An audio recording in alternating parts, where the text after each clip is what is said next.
하려고 하는데요. 이게 한 주제마다 얘기가 깁니다. 사실은 단어는 두 단어로 되어 있습니다만은 하나가 전체의 본성을 어떻게 다듬어야 되는가 총체적인 것 좀 연결되어 있는 얘기라서 원래 얘기를 하면 한 주제 가지고도 뭐 몇 시간 할 수 있고 할 얘기가 많은 얘기입니다만 시간에서 여러분 자료를 참고를 하시고 현재 계획은 한 사람당 7분 정도, 18분 정도 이렇게 그럴까 싶습니다. 그럼 지금 하더라도 63분이죠, 그죠? 5분. 날씨도 춥고 밖에 나가서 할 데도 없는데 좀더 이따 가르쳐 주시겠습니까? 밖에 나가면 마음이 더 망가지더라도 요 한 시간 동안만큼이라도 한번 그런 마음을 가지고 해서 근데 좀 보면 일단 7분 안쪽으로 더 짧게 하시고 짧게 하시고 이렇게 해서 진행을 하도록 하겠습니다.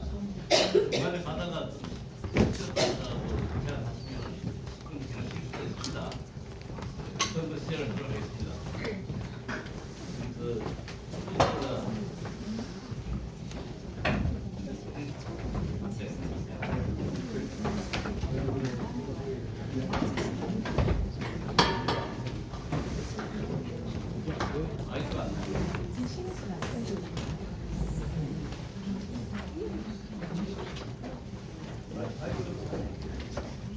사실 이게 윤직골중이라는 것이 좀 전에 제가 말씀드린 바와 같이 응용체 강건이 다 들어 있습니다. 그런데 진실 분도를 잡는다는 요 반을 가지고 말씀드리도록 하겠습니다.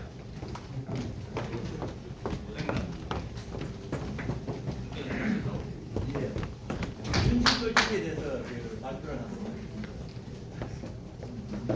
윤직골중의 뜻은 진실로 누구를 잡는다는 뜻으로 말과 행동이 일치해야 되고 그리고 또 마음가짐이 어느 한 곳으로 치우쳐도 안 된다는 그런 뜻입니다. 그래서 신경구주 인신도신장관 의경 대웅목세를 보면은 어제 중국 우임금이 순임금이 우임금에게 정권을 이양하면서 한 말이 진실로 누구를 잡아라 이렇게 말씀하셨습니다. 그리고 노노 요약편에도 이 말 나오는 진실로 누구를 잡아라는 가르침이 나옵니다. 그리고 오늘 제가 말씀드리고 싶은 것은 첫째로 만공부의 근원이 되는 인심과 도심이 대체 도대체 무엇인가 거기에 대해서 말씀을 드리고요. 그리고 두 번째로 유명이도 그것을 실천하기 참 어려운데 거기에 대해서 알아보고 셋째로 여중군자님이 삶 속에 지은 유명실체 사례들을 한번 살펴보겠습니다. 그리고 마지막으로 오늘을 살아가는 위정자들의 도리와 청구에 대해서 한번 이야기해보는 시간을 갖도록 하겠습니다. 그럼 먼저 오늘 하루 우리들은 어떤 마음으로 살아갈 것인가? 누구나 다 오늘 하루 올바르게 살고 싶지 않습니까? 그런데 우리들이 마음은 하루에도 10번씩 감정이 있고 또 욕심이 있는 게 사람의 마음 본심입니다. 그래서 인심은 한마디로 말하면 감정과 욕망이라고 표현을 할 수 있습니다. 그리고 도심은 도덕성입니다. 바른 마음, 치우치지 않는 다른 것을 도심이라고 할 수 있겠습니다. 그래서 덧붙여서 신경구주 인신도신장에 이런 글이 있어요. 신경구주 인신도신장의 글을 한번 인용해 보겠습니다. 인신유의 사람의 마음은 위태롭고 도신유의 참된 진리 마음도 미약하니 유정유일 오직 정성을 다해야 하는 만큼 윤직글중 진실로 그 중도를 잡아야 한다. 그래. 예, 다시 말해서 사람은 욕심이 많아서 위태롭고 양심은 점점점 희미해져 가고 그러니까 마음 자세를 맑게 하고 그래서 중심을 잡아라는 뜻이 아니겠습니까? 이 말이 우리는 지금 현대에 살아가는 우리들에게 딱 맞는 말씀인 것이 같습니다. 이것이 바로 마음공부의 근원이라 말하지 할 수 있지 않을까요? 그럼 중용에 대해서 한번 살펴보겠습니다. 예, 만약에 스포츠 경기를 하는데 심판이 어느 한쪽에 한 팀을 편을 들면 스포츠맨십에도 은하지만은 그 경기가 재미가 없습니다. 그래서 심판은 공정하게 이제 심판을 봐야 되고, 그러나 이 스포츠뿐만 아니고 정치 지도자도 요구가 됩니다. 오늘날 우리나라 여야가 좌파 우파로 나눠져서 우리나라가 지금 풍전등화 속에 있지 않습니까? 예, 모든 일을 의사 결정을 할 때는 공평하게, 그리고 공평하게 결정해야 모든 사람들이 공감을 하지 않을까 그런 생각을 합니다. 그래서 공자께서 말씀하시기를 군자는 중용을 행하고 소인은 중용을 역행한다고 했습니다. 중용을 반한다고 했습니다. 그래서 중용에 도달하기 위해서는 끊임없는 노력하는 사람이 바로 끊임없이 노력하는 사람이 그 사람이 바로 군자라 하지 않겠습니까? 그래서 그리고 또 우리 고인이 된 김대중 대통령이 서거하시고 그 영정이 김대중 대통령 서재 하고 이제 쭉 한번 TV에 그렇게 한번 나왔어요. 그래서 비춰왔는데 거기에 바로 백금 김구 선생의 친필 족자가 발견되었는데 그 족자 글귀가 바로 윤집 걸중입니다.